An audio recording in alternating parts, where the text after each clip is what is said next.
এই কালুয়াই, তুই আমার আম গাছে বসে আম খাচ্ছিস কেন? তোর কালো হাতের স্পর্শে আমার গাছের আম যদি কালো হয়ে যায়। কি বললি টুনি? তুই আমাকে কালো বললি? টুনি, তুই সুন্দর বলে যাকে তাকে অপমান করতে পারিস না। করবো, 1000বার অপমান করব।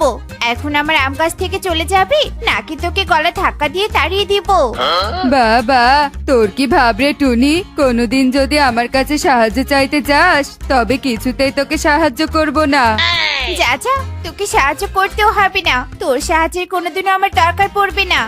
এই বলে অহংকারী টুনি কালু কাককে তাড়িয়ে দেয়। টুনি ছিল বনের একমাত্র অহংকারী পাখি। বনের সব পাখিদের সাথে খারাপ ব্যবহার করত। একদিন বনে মেঘরানী উড়ে উড়ে মাইকিং করতে থাকে। একটি বিশেষ ঘোষণা, একটি বিশেষ ঘোষণা। বনে 2 দিন পর শুরু হতে যাচ্ছে বর্ষাকাল। এই বর্ষাকালে আমি বৃষ্টি দিব, তাই সব পাখিদের বাড়িঘর মেরামত করে নেয়ার জন্য বলা হলো। একটি বিশেষ ঘোষণা, একটি বিশেষ ঘোষণা। শুনেছ তোমরা, শুনেছ? মেঘরানীর মাইকেন শুনেছ? বনে 2 দিন পর বর্ষা হতে চলেছে। সব পাখিদের ঘর তো খুব নড়বড়ে। চলো চলো, আমরা বনে কাঠ সংগ্রহ করি, সেই কাঠ দিয়ে বাড়ি মেরামত করব। ঠিক ঠিক কথা, চলো আমরা আর সময় নষ্ট না করে কাঠ সংগ্রহ করতে যাই। এই বলে সব পাখিরা বনে কাঠ সংগ্রহের উদ্দেশ্যে বেরিয়ে পড়ে। আর টুনির বাড়ির পাশ দিয়ে যাওয়ার পথে তারা টুনিকেও ডাক দেয়। টুনি, এই টুনি, বাড়িতে আছিস? এই, কি হয়েছে তোদের? হ্যাঁ, সব পাখিরা মিলে আমার বাড়ির সামনে এসে এত চিৎকার চেঁচামেচি কেন করছিস? উফ, আমি কত শান্তিতে ঘরে বসে মেকআপ করছিলাম। টুনি, মেঘরানী বনে মাইকিং করেছে, শুনেছিস নিশ্চয়? তুই তোর বাড়ি মেরামত করবি না? চল চল, আমরা বাড়ি মেরামত করার জন্য গভীর বনে কাঠ সংগ্রহ করতে যাচ্ছি। আমি কোনো কাজ করতে পারবো না। বাবা গো বাবা, কাঠ সংগ্রহ করা খুব কষ্টের কাজ। আমার এই ঘরে এবারে বর্ষা মৌসুম কেটে যাবে। তোরা তোদের বাড়ি ঠিক কর গিয়ে, যা। টুনি, তুই কাজকে এত ভয় পাস? থাক তবে ভাঙা বাড়িতে। বৃষ্টিতে বাড়ি ভেঙে গেলে আমাদের কাছে আবার সাহায্য চাইতে আসিস না। আরে আরে, যাও যাও, তোমাদের কাছে আবার কে সাহায্য চাইতে যাবে? আমি এই বনের সব থেকে সুন্দরী পাখি, আর সুন্দরীরা কখনো সাহায্য চাইতে যায় না, বুঝেছো? টুনির এমন কথা শুনে সব পাখিরা টুনির বাড়ির সামন থেকে চলে যায় এবং বনের গভীরে গিয়ে বাড়ি মেরামত করার জন্য কাঠ খুঁজতে থাকে। কিন্তু কেউই বাড়ি মেরামতের জন্য ভালো কোনো শক্তপোক্ত কাঠ খুঁজে পায় না। বনে এত গাছ থাকতেও তো বাড়ি করার জন্য কোনো কাঠ খুঁজে পেলাম না। এবার আমাদের কি হবে?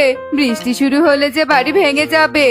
শোনো, আমরা বরং মেঘরানীর কাছে যাই আর মেঘরানীকে গিয়ে আমাদের সমস্যার কথা খুলে বলি এবং তাকে বলবো সে যেন আরো 2 দিন পরে বৃষ্টি দেয়। এই সুযোগে আমরা সবাই অন্য বনে গিয়ে শক্তপোক্ত কাঠ সংগ্রহ করে নিয়ে আসবো আর নিজেদের বাড়ি মেরামত করব।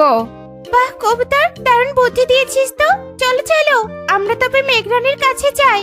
এই বলে সব পাখিরা মেঘরানীর কাছে যাওয়ার জন্য রওনা দেয় আর সবাই মেঘরানীর কাছে পৌঁছে যায়। কি ব্যাপার, সব পাখিরা আমার কাছে এসেছো? তোমাদের কি কোনো সমস্যা হয়েছে?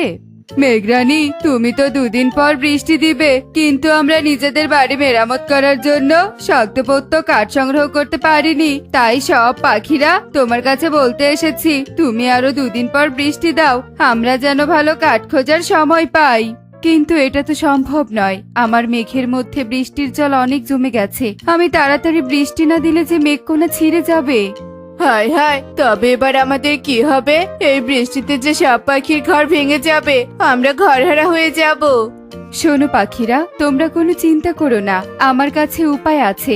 আমার কাছে তোমাদের দেওয়ার মতো কয়েকটা লোহার ছাতা আছে। তোমরা সেই ছাতাগুলো নিয়ে গিয়ে তোমাদের বাড়ির ছাদে লাগিয়ে দাও, তাহলে আমার বৃষ্টির জল তোমাদের বাড়ির কোনো ক্ষতিই করতে পারবে না। এই বলে মেঘরানী তার মেঘের ভেতর থেকে কয়েকটা লোহার ছাতা বের করে পাখিদের দিয়ে দেয়। ধন্যবাদ মেঘরানী তোমাকে, তুমি আমাদের চিন্তামুক্ত করলে। এই বলে সব পাখিরা লোহার ছাতা নিয়ে চলে যায়। এরপর সব পাখিরা তাদের লোহার ছাতা বাড়ির ছাদে আটকিয়ে দেয় এবং ঠিক এর 2 দিন পরেই বনে মেঘরানী মুষলধারায় বৃষ্টি দিতে থাকে।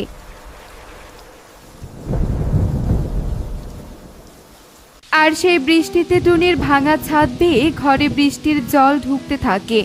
হায় হায়, আমার ঘরে সবকিছুতে ভেসে যাচ্ছে। আমি এই ঘরে থাকবো কি করে? যাই, বনের পাখিদের বাড়িতে যাই। ওরা নিশ্চয়ই তাদের ঘর মজবুত করে বানিয়েছে। কারো একটা ঘরে কি আশ্রয় নিব।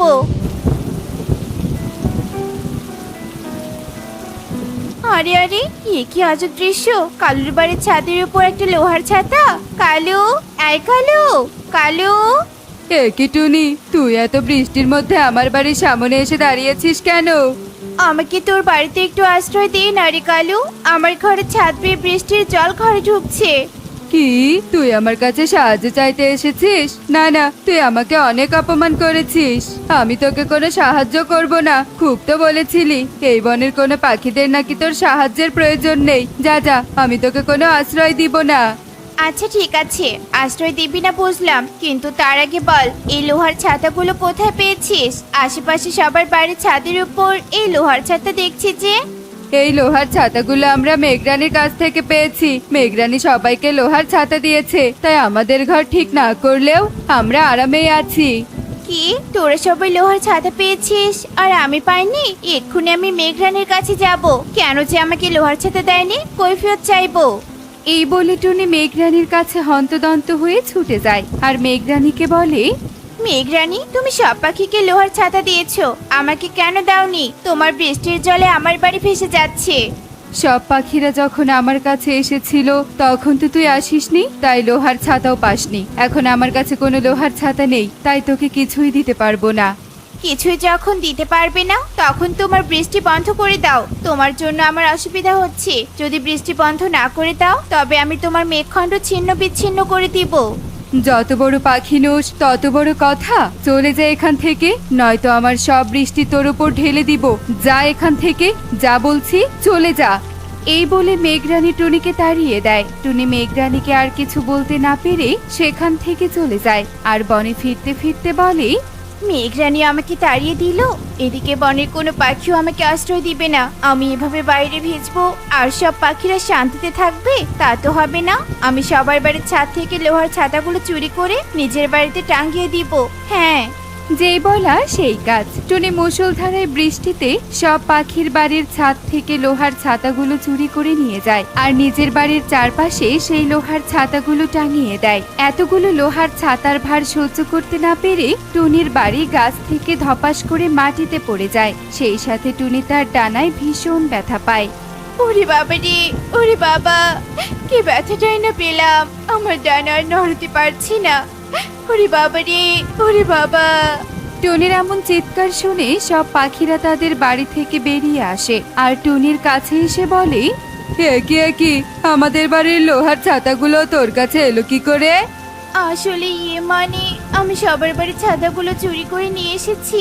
নিজের বাড়ির চারদিকে টাঙিয়ে দিয়েছিলাম। আমার বাড়ি লোহার ছাতার ভার সহ্য করতে না পেরে পড়ে গিয়ে ভেঙে গেছে আর আমি ডানাতেও ব্যথা পেয়েছি। ঠিক হয়েছে, অলস অহংকারী পাখি তুই।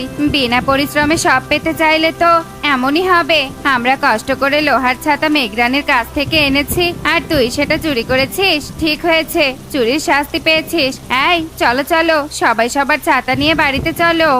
এই বলে সব পাখিরা যে যার লোহার ছাতা নিয়ে নিজেদের বাড়িতে ফিরে যায় আর টুনি ভাঙা পাখা নিয়ে সেখানেই পড়ে থাকে।